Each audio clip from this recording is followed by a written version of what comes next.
In this exercise tutorial, I'm going to be taking you through how to do external rotations with a band. So firstly, there's two types of bands you might encounter. The physiotherapy style bands, which are TheraBands. And you also may encounter some of the more commercial or gym-based bands, which are these looped bands. So I'm going to show you how to do it on both. So first things first, when we talk about external rotation, that simply means the head of the shoulder joint going away from the midline of the body.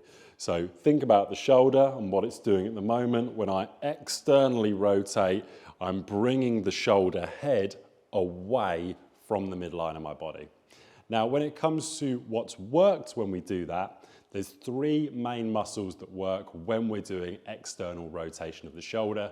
These are the infraspinatus and teres minor. Those are rotator cuff muscles.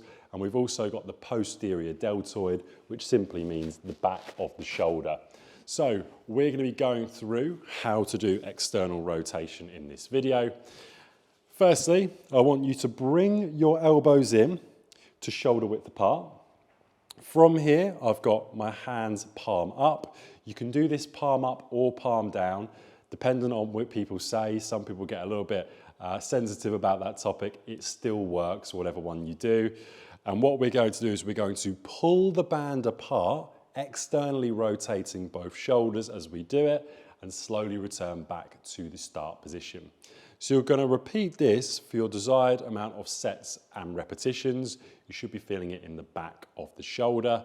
And when you're done, you'll then rest and then go on to the next set. So dependent on how many sets and reps you've been prescribed, whether it's for warming up the shoulder joint, whether it's for a rehabilitation, follow the advice that you've been given.